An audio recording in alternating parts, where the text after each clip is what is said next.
کہ زید بن حارثہ رسول اللہ کے غلام تھے، نبی پاک کے گھر میں جھاڑو دیتے تھے، برتن مانجتے، بچپن میں اپنے قبیلے سے گم ہو گئے تھے، کسی نے اغوا کر کے لا کر کے بیچ دیا، گم ہو گئے تھے، حضور کی بارگاہ عالی مرتبت میں لائے گئے تھے۔ زید بن حارثہ سارا دن کام کاج کرتے، کوئی آدمی آیا ان کے علاقے کا مکہ مکرمہ کو پہچان کر واپس گیا ان کے قبیلے میں اور جا کے بتلایا کہ تمہارا بیٹا تو محمد ابن عبداللہ صلی اللہ علیہ وسلم کے پاس۔ اس وقت حضور نے بھی اعلان نبوت نہیں فرمایا، ان کے والد حارثہ چچا انہیں آئے اور نبی پاک کے پاس آئے تو 2 تھیلیاں شرفیوں کی بھر کے لائے، کہنے لگے حضور یہ پیسے لے لیں، 2 تھیلیوں میں پیسے ڈال لیں، دینار ہیں درہم ہے، حضور لے لیں، ہمارا بیٹا دے دیں۔ نبی پاک صلی اللہ علیہ وسلم نے فرمایا تمہیں غلطی لگ گئی ہے، پیسے پیچھے ہٹاؤ، میں زید کو بلاتا ہوں، میں اسے بلاتا ہوں، اگر وہ جانا چاہے تمہارے ساتھ تو مجھے اعتراض نہیں، لے جانا۔ چچا اور باپ کہنے لگے آپ عجیب بات کرتے ہیں، وہ غلامی چھوڑ کے نہیں جائے گا، آپ عجیب بات کرتے ہیں، وہ مزدوری چھوڑ کے بادشاہی اختیار نہیں کرے گا، ہم کھاتے پیتے لوگ ہیں، اس کی ماں رس گئی ہے، اس کو ملنے کو بہنیں روتی ہیں، وہ جائے گا نہیں۔ حبیب نے فرمایا تم نے ابھی یہ ذائقہ چکھا نہیں، تمہیں اس کا پتہ نہیں، تو میں بلاتا ہوں، اگر جانا چاہے تو پیسوں کی ضرورت نہیں، لے جانا۔ حضرت زید کو پیغام دیا، آئے، حضور نے فرمایا وہ تمہارے والد کھڑے، چچا ہیں، لینے آئے ہیں۔ جناب زید گئے، باپ کے گلے سے لگے، بچھڑے ہوئے باپ بیٹا ایک دوسرے کو مل کے کھل کے روئے، بیٹا تیری ماں کی آنکھیں پتھر ہو گئی تیرا رستہ دیکھ کے، تیری بہنیں ترستی ہیں تیرے چہرے کے دیدار کو، بیٹا وہ گلیاں بھی روتی ہیں جن میں تو کھیلا کرتا تھا، اور اب فکر کی بات کوئی نہیں، اب کوئی پریشانی نہیں، میں پیسے لایا ہوں تجھے لے جاؤں گا۔ نبی پاک صلی اللہ علیہ وسلم نے دیکھا نا جب باپ بیٹے کی گفتگو ہو گئی، آنسو بہ گئے، بوجھ ہلکے ہو گئے، میرے کریم نے فرمایا زید اگر تم چچا کے ساتھ والد کے ساتھ جانا چاہو میری طرف سے اجازت ہے، تم جا سکتے ہو۔ یہ لفظ کہے تو جناب زید دوڑ کے حضور کے قدموں میں آ کے بیٹھ گئے، حضور کے قدموں میں بیٹھ گئے، گویا فاضل بریلوی رحمہ نقشہ بیان کرتے ہیں، لگے تیرے قدموں میں رہوں غیر کی ٹھوکر پہ نہ ڈال، میں جھڑکیاں کھاؤں کہاں چھوڑ کے صدقہ تیرا، اور تیرے قدموں میں جو ہے غیر کا منہ کیا دیکھے، کون نظروں پہ چڑھے دیکھ کے تلوا تیرا۔ کہنے لگے حضور میں نے نہیں جانا، میں یہیں رہوں گا۔ چچا اور باپ نے دیکھا تو کہنے لگے بیٹا تو غلامی چھوڑ کے نہیں جائے گا، تو ملازمت چھوڑ کے بادشاہی میں نہیں جائے گا۔ آپ کے والد کو آپ فرمانے لگے ابا جی ذرا 2 گھڑیاں یہاں رہ کے تو دیکھیں، یہاں 2 گھڑیاں رہ کے تو دیکھیں۔ فرمایا یہاں ملازموں کا وہ اعزاز ہے جو شہزادوں کا ہوا کرتا ہے، یہاں خادموں کی وہ عزت ہے، اور پتہ پھر ان کو مقام کیا ملا، یہ واحد صحابیاں جن کا نام اللہ نے قرآن پاک میں بیان فرمایا ہے، نام اللہ نے قرآن مجید میں بیان فرمایا۔ حضور کا اپنے غلاموں کے ساتھ جو تعلق، ملازموں کے ساتھ جو رشتہ تھا، بڑا آدمی آتا ہے نا، بڑا آدمی تو لوگوں کی سانس سوکھ جاتے ہیں، اٹھ کے ملتے ہیں، بڑا کچھ کرتے ہیں، مزدور آتا ہے تو لوگ اوے کہہ کے پکارتے ہیں، ان کو خبر ہی نہیں کہ اس شخص کا اعزاز کتنا ہے۔ حضرت انس بن مالک رضی اللہ تعالیٰ عنہ فرماتے ہیں میں چھوٹا سا تھا، اماں مجھے حضور کے گھر چھوڑ گئی، میں نے 10 سال نوکری کی نبی پاک، 12ویں دن لوگ کہتے ہیں بس بھائی ختم ہو گیا، فرینکنس ہو گئی ہے، اب جو مرضی تیرے ساتھ کریں گے، 10 سال نوکری کی میں نے، لیکن جناب انس فرماتے ہیں نبی پاک نے کبھی مجھے اف تک بھی نہیں کہا تھا، اف تک بھی نہیں کہا تھا، اف تک بھی۔ حضور نے بھیجا جاؤ فلاں آدمی کو بلا کر کے لاؤ۔ حضرت انس بن مالک رضی اللہ تعالیٰ عنہ فرماتے ہیں میں بلانے گیا، بچہ تھا چھوٹا سا، راستے میں بچے کھیل رہے تھے تو میں ان کے ساتھ کھیلنے لگا، غائب ہو گیا، مجھے پتہ ہی نہ چلا۔ حضور نے جب مجھے بھیجا تو فرمایا جلدی جانا اور جلدی آنا، اب مجھے خبر ہی نہیں، بڑی دیر ہو گئی۔ حضور وہاں انتظار کر کر کے خود تشریف لائے، تو جب نبی پاک آئے تو میں بچوں کے ساتھ کھیل رہا تھا، حضور نے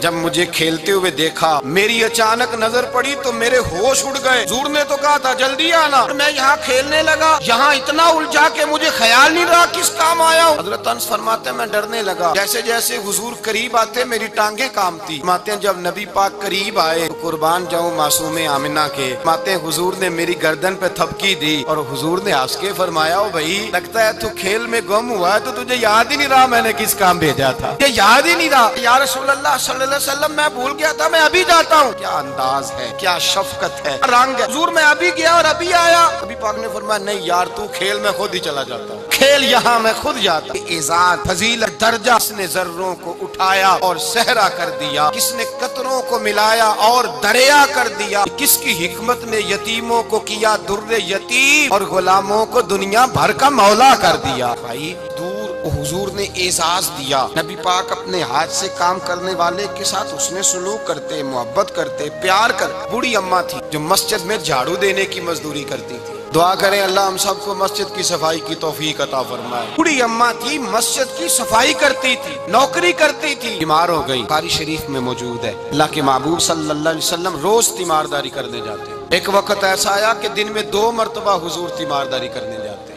شام بھی پاک نے فرمایا اس کا انتقال ہو جائے تو مجھے اطلاع کرنا۔ ابا کہتے ہیں رات کے وقت ان کا انتقال ہوا، ٹھنڈ کا موسم تھا، نے حضور کو تکلیف دینا مناسب نہ سمجھا، نے دفن کر دیا۔ میرے کہ حبیب نے پوچھا تم نے مجھے اطلاع کیوں نہیں دی؟ سردی بڑی تھی، کون جاتا ہے مزدوروں کے جنازوں میں؟ تو اب جنازے بھی سیاسی ہو گئے ہیں، اب تو بہت بڑا امیر آدمی فوت ہو جائے تو وہاں رش ہوتا ہے، غریبوں کا تو جنازہ بھی کوئی نہیں پڑتا۔ حضرت جناب سیدنا ابو ہریرہ رضی اللہ تعالیٰ عنہ فرماتے ہیں حضور نے فرمایا مجھے اطلاع کیوں نہیں دی؟ تمہیں اس کے اعزاز کا نہیں پتا؟ وہ مزدور تھی، مسجد میں جھاڑو دیتی تھی، تم نے خبر ہی نہیں دی؟ حضور وصال ہو گیا، میں چلو مجھے بتاؤ قبر کہاں ہے؟ حضور سارا کچھ جانتے ہیں لیکن یہ ساری تمہید اس لیے بیان کی کہ مزدور کی شان واضح ہو جائے۔ فرمایا بتاؤ قبر کہاں ہے؟ صحابہ کہتے ہیں ہم قبر پہ لے گئے، میرے نبی نے فرمایا صفے بناؤ میں دوبارہ جنازہ پڑھاؤں گا۔ دوبارہ جنازہ نہیں ہو سکتا، اس وقت ہو سکتا ہے جب وارث نے نہ پڑھاؤ، پھر دوسرا جنازہ جائز ہے۔ وارث نہ پڑھے تو اس سے پہلے 20 جنازے بھی ہو جائیں تو جب وارث پڑھ لے پھر دوسرا جنازہ نہیں ہو سکتا۔ حضور نے دوسرا جنازہ اس لیے پڑھا ہے کہ حضور اپنی ساری امت کے وارث ہیں، نبی پاک ساری امت کے وارث ہیں۔ فرمایا پر بناؤ صفے، جنازہ پڑھاتا ہوں۔ مزدور کو اعزاز دیا، پیار کیا۔ حضرت عبد الرحمن ابن عوف رضی اللہ تعالیٰ عنہ فرماتے ہیں ایک دن میرا دل کیا تھا کہ میں غریب ہو جاؤں، بڑے امیر آدمی تھے نا، صحابہ میں سب سے زیادہ امیر۔ فرمانے لگے ایک دن میرا دل کیا میں غریب ہو جاؤں، غربت پسند کر لوں۔ میں غریب کو اپنی شان کا نہیں نہ پتا، اسے جس دن پتہ چل گیا کہ غریب کی عظمت کتنی ہے، غریب ہر وقت اپنے آپ کو کوستا ہی رہتا ہے۔ میں اکثر کہتا ہوں کہ یہ بڑے کا قصور نہیں کہ اس نے تجھے چھوٹا جانا، یہ تیرا قصور ہے۔ احساس کمتری میں کیوں مبتلا ہوا؟ تو نے اپنے آپ کو چھوٹا کیوں جانا؟ تو نے اپنے آپ کو کمزور کیوں سمجھا؟ کیوں سمجھا کہ میں مزدور ہوں تو میری عزت ہی کوئی نہیں، میرا مقام کوئی نہیں؟ کیوں تو نے ایسا سمجھا اپنے لیے؟ میرے نبی پاک نے فرمایا میں غریبوں کے بیچ آیا ہوں، میں غریبوں میں رہا ہوں، میرے دائیں بائیں غریب رہتے ہیں۔ قیامت کے دن جب میں جنت میں جاؤں گا تو میرے آگے پیچھے غریب لوگ ہی ہوں گے، میں غریبوں کے ساتھ مل کے جنت میں جاؤں گا۔ حضرت عبد الرحمن ابن عوف کہتے ہیں ایک دن میرا بھی دل کیا تھا، یہ سب سے امیر تھے صحابہ میں، اور حضور نے فرمایا تو پکا جنتی ہے پر سب سے آخر میں جنت میں جائے گا، اس لیے کہ جتنا مال ہے اتنا حساب بھی تو دینا ہے۔ حضرت عبد الرحمن ابن عوف کہتے ہیں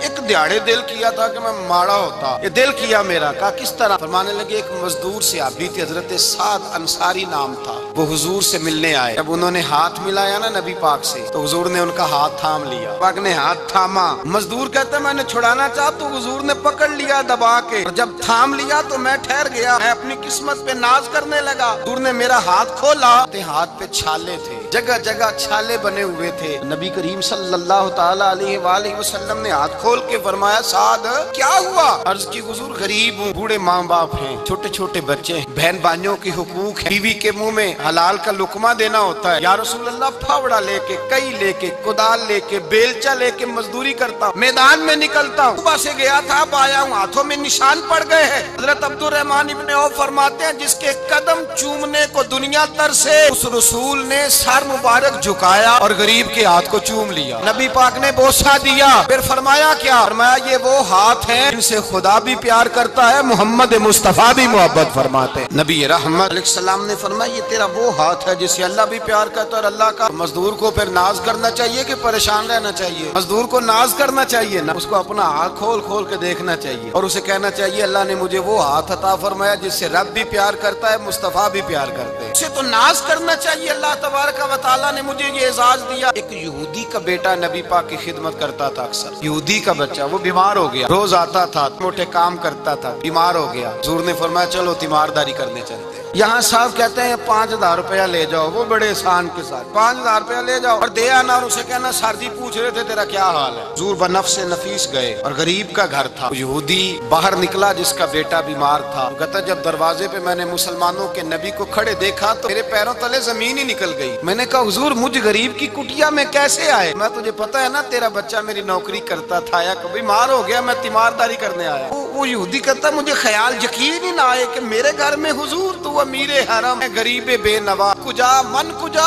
میرے گھر میں حضور آئے۔ کہاں ہے ہمارا پیارا؟ حضور وہ لیٹا ہوا ہے۔ صحابہ کہتے ہیں نبی پاک سرانے گئے تو اس کا آخری وقت تھا، تھوڑا سا ٹائم تھا، میرے مصطفیٰ نے فرمایا تو میری نوکری کرتا تھا، آج میں تیری تیمارداری کرنے آیا ہوں۔ غلاموں سنو، رسول اللہ کی نوکری کرے آخری وقت آئے تو اللہ کے رسول پہنچ جایا کرتے ہیں، حضور پہنچ جایا کرتے ہیں۔ ہم کی ہے خدا آرزو ہے یہی، عاشق زار کی آبرو ہے یہی،